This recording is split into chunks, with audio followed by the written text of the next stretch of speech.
Hi everyone, मैं हूं doctor Priyanka और आज हम लोग बात करते हैं अपने दिल्ली के बजट के बारे में। ये बात तो हम सब जानते हैं कि अभी पीछे कुछ दिनों पहले रेखा गुप्ता जी हमारे दिल्ली की चीफ मिनिस्टर बनी। अब रेखा गुप्ता जी ने आज दिल्ली का बजट पास करवाया। उस बजट की कुछ बारीक बारीक जो चीज़ें हैं वो मैं आज आपको बताती हूँ। सबसे पहली और सबसे इम्पॉर्टेंट बात ये कि पहली बार दिल्ली में 1 लाख करोड़ का बजट पास करवाया गया, जो कि पिछले बजट से करीबन करीबन 31.5% जो है उससे ज़्यादा है। तो पहली बार दिल्ली के बजट का जो लेवल है वो बहुत हाई है, जिसमें से कैपिटल एक्सपेंडिचर को डबल किया गया जो कि 28 करोड़ था, और इसमें 2144 करोड़ जो है पीएम जनधन आरोग्य योजना में लगाए गए, और 5100 करोड़ जो है जो औरतों के लिए पेमेंट्स करनी है उनको, जो उन्होंने वादे किए थे पीछे इलेक्शन से पहले, उसके लिए इन्होंने अलॉट करवाया। दिल्ली एनसीआर की कनेक्टिविटी के लिए इन्होंने 1000 करोड़ जो है वो अप्रूव करवाए। पढ़ते हैं इसकी कुछ बारीक चीज़ों के बारे में। सबसे पहले दिल्ली का जो बजट है वो 2144 करोड़ जो है पीएम जन आरोग्य योजना के लिए इन्होंने अलॉट करवाया, जिसमें से 500 करोड़ जो है वो यमुना क्लीनिंग के लिए, यमुना नदी की साफ़ सफाई के लिए इन्होंने 500 करोड़ रुपए अलॉट करवाए। और उसके अलावा दिल्ली का जो गवर्नमेंट का बजट है उसमें इन्होंने 2500 रुपये महीना जो औरतों को देने का वादा किया था उसके लिए 5100 करोड़ रुपए इन्होंने अलॉट करवाए। और इम्प्रूव्ड कनेक्टिविटी, जो दिल्ली और एनसीआर की जो कनेक्टिविटी है उसके लिए 1000 करोड़।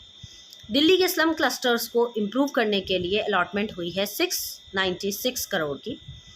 और अटल कैंटीन्स का जो प्रोविज़न है वो शुरू करने का सोचा है फाइनेंशियल ईयर 26 में, जिसके लिए इन्होंने 100 करोड़ रुपए अलॉट करवाए। विमेन की सेफ्टी और सीसीटीवी कैमरास के इंस्टॉलेशन के लिए 50,000 रुपये।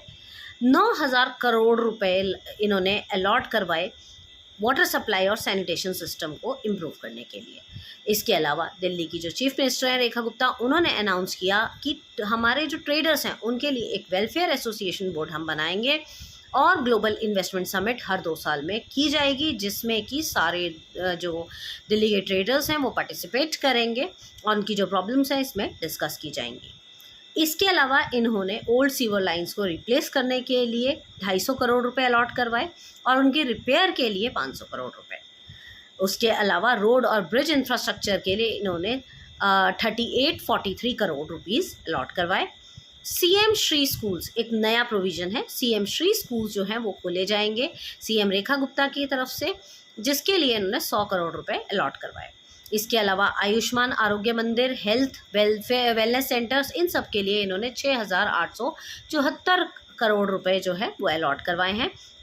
और बच्चों को फ्री लैपटॉप्स बांटने के लिए जो कि 10th पास कर चुके हैं उनके लिए इन्होंने 7.5 करोड़ रुपए जो हैं सीएम रेखा गुप्ता जी ने अलॉट करवाए।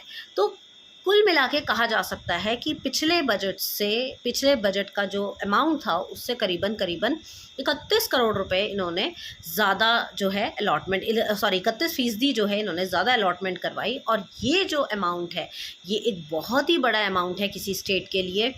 अब देखना ये है कि जो इन्होंने अमाउंट अलॉट करवाया है ये कितना फ्रूटफुल होता है और ये कितना सही जगह पर लगता है। वैसे पॉलिटिशियंस की बहुत अच्छी इमेज नहीं है इन बजट्स में जो भी अलॉटमेंट्स करते हैं इन पैसों को लेके, बट लेट्स सी, एक नया मौका उनको मिला है। किस तरीके की जो है वो इन्वेस्टमेंट की जाती है वो तो सामने आ ही जाएगा कुछ दिनों में।